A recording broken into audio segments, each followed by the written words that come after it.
Welcome to this deep dive. We're going right into something pretty fundamental, aren't we? That feeling, fear. Yeah, a territory we all know, but maybe don't always, fully map out. Right. Just think about it for a sec. Yeah. You know that feeling, that sudden tightening? Maybe when you're facing something tough, a big decision, or even just a conversation you really don't want to have. Yeah, that clench in the chest maybe. Breath gets a bit shallow. Exactly. Yeah. Your hands might get clammy, throat feels dry. It's a whole body thing, isn't it? It really is. And yet, most of the time, when you really look at it, there's no actual, physical danger right there. No tiger. No, exactly. The body's reacting so intensely, but our logical brain often knows, well, this isn't life or death right now. It's a strange kind of disconnect. It is strange. So why does it happen? Why are you, lying awake, your mind just racing with all the worst case stuff?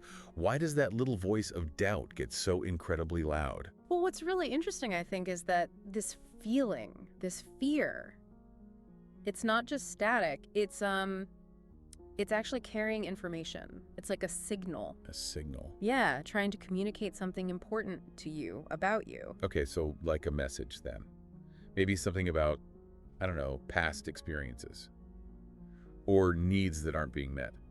Stuff like that. Could be, or stories you've learned, things you're still figuring out about yourself. The intensity, though, that can be the tricky part. Right, because it's so overwhelming, you kind of miss the message itself. Exactly. It's like trying to hear a whisper in, well, a hurricane. Okay, so that's what we're trying to do here then.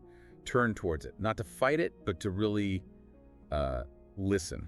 See it clearly, without judging it. Yeah, approaching it with curiosity, not just automatically pushing it away. So maybe for everyone listening, just take a breath. Yeah. And think back to a time maybe recently when you felt that grip of fear. Doesn't have to be huge. Just a moment. Yeah, a moment of hesitation maybe, or unease. Can you picture it? Like, what were you doing? Who were you with, if anyone? What thoughts were running through your head then? And what happened right after? What did you do next? Just notice the details. Yeah. The setting, the feeling in your body. Because in that moment, right, the fear was probably front and center. It was the main thing you were aware of, the main event. Yes, absolutely.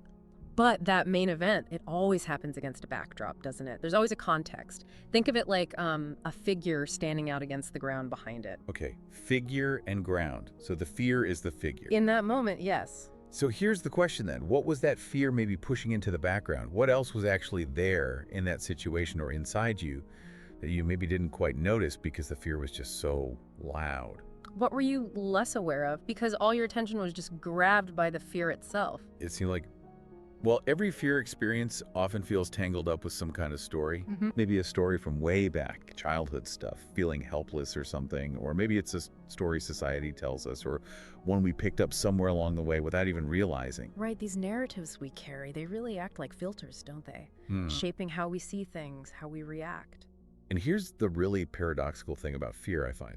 It feels like a trap, like it's holding you captive. It really can feel that way. But if you can manage to approach it with genuine curiosity, like you said, it can actually become a kind of key. A key? How so? Well, it can show you where you're holding yourself back, where you're limiting things maybe, and maybe even point to where some, I don't know, healing needs to happen. So it illuminates those invisible fences we put up around ourselves, our potential. Exactly. So the invitation here, I guess, is next time you feel that tension rising, that anxiety starting up, instead of the usual, push it away reflex. Try something different. Yeah. What if you almost welcomed it? Like, Yeah. okay, you're here. And then gently asked it, what do you need me to see here? What are you actually trying to protect me from? Approaching that inner feeling with a question, not just resistance. The answers, well, they might not pop up right away, and they might feel a bit uncomfortable when they do. Sure, that's often part of it. But the sense is they'll be real, authentic. And just that act, turning towards it with a question, that could be the start of a whole new relationship. Yeah. With fear, yeah, but really with yourself. Yeah. And it just starts with being present with it. Just allowing it to be there, not needing to fix it or change it right away, just allowing. So we've kind of journeyed from that surface feeling, haven't we, to that initial tension of fear we all recognize. And we've started looking underneath, suggesting that feeling isn't just isolated. It doesn't come from nowhere. Exactly. It bubbles up from something deeper, doesn't it? From that ground of your experiences, like you said, figure and ground. The fear is the figure, but the ground is all that history, those stories. Which brings us back to really paying attention to the body, tuning into those physical signals. Right, that embodied awareness, the tight stomach, the heart beating faster. Your body often knows, doesn't it? It holds clues. Definitely. That feeling of constriction, that tightness that often comes with fear. It makes you wonder, what's it trying to protect you from? Yeah, it's often a defense, isn't it? Against something perceived as threatening, whether it's actually threatening or just feels threatening based on past stuff. And that ties right into this idea of, well, unfinished business, right? Things from the past, emotions, events that didn't quite get processed fully. They linger. And they can resurface, can't they? As anxiety or tension or just that familiar background hum of fear. Like echoes seeking resolution, unfinished emotional cycles. So a really useful question to ask yourself gently, with curiosity, not blame, is what might I be avoiding here? What memory or maybe what feeling just feels too hard to sit with right now? What part of my own experience have I maybe pushed aside or left unattended that's now asking for some attention?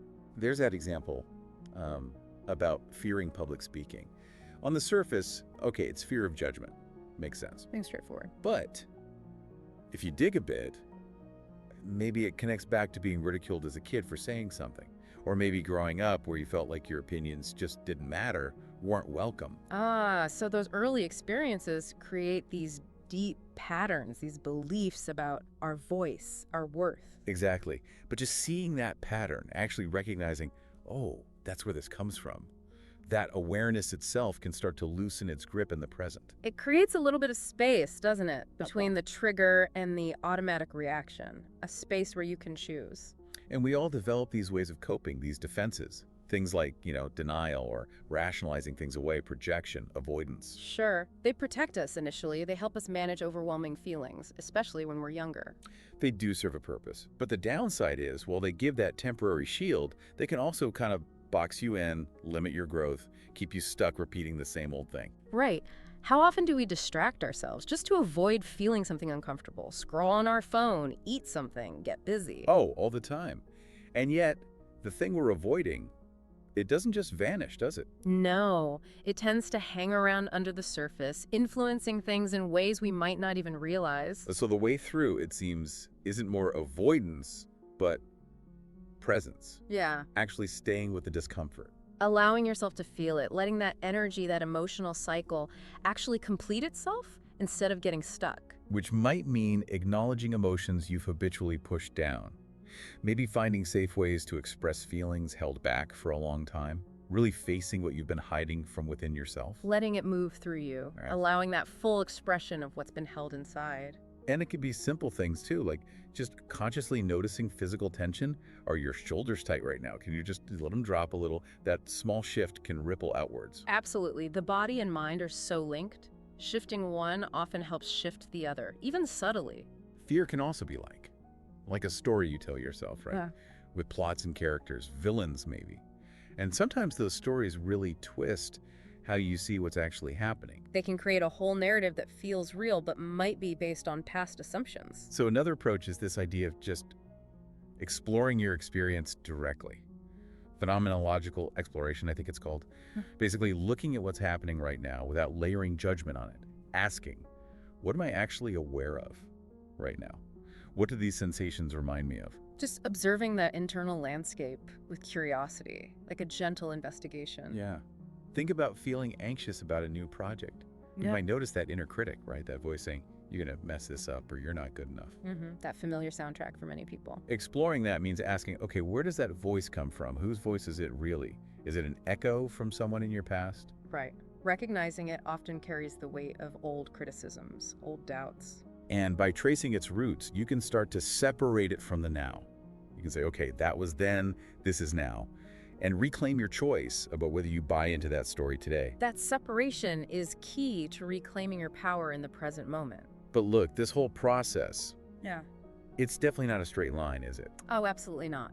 There are moments of real clarity, breakthrough, and then maybe confusion comes back. Moments of courage, then doubt creeps in again. Totally. The aim isn't perfection, some state of being totally fearless. It's more about progress, right? Yeah. Just continuing the exploration. Exactly. It's an unfolding journey. It has its own rhythm. Ups and downs are part of it. And here's something really fascinating. Fear and excitement, physiologically, they can feel really similar. That's true. The racing heart, the butterflies, the heightened senses. Yeah, the physical markers are often the same. The big difference is how we interpret those sensations, what meaning we give them. Is this feeling a sign of danger, or is it a sign of aliveness, of something important happening? The label we put on it changes everything. So the question really becomes, which interpretation will you choose? And that choice, it seems, really hinges on your overall relationship with fear. Yeah. Is it an enemy to be conquered? Or maybe a messenger, an invitation. Ultimately, it feels like fear, as difficult and uncomfortable as it is often pointing towards something really important, something needing attention, needing care, maybe needing love. An unhealed part, perhaps, an unspoken desire, or even some untapped potential you're scared to step into. It highlights those places inside us that are calling out for integration, for acknowledgement. So the real transformation doesn't seem to come from trying to get rid of fear. No, it seems to come from embracing it, seeing it as, well, as a kind of bridge. A bridge to what? A bridge to knowing yourself better, maybe, to living more authentically, closer to what really matters to you. Shifting from fighting what is to actually engaging with it, using it for growth, for self-discovery. So as you go about your day, maybe just hold this thought, that feeling, fear, yeah, it's challenging. But it could also be a doorway. A doorway to deeper understanding, maybe even deeper connection with yourself. Yeah. So we really encourage you to just keep exploring that relationship, see what you discover.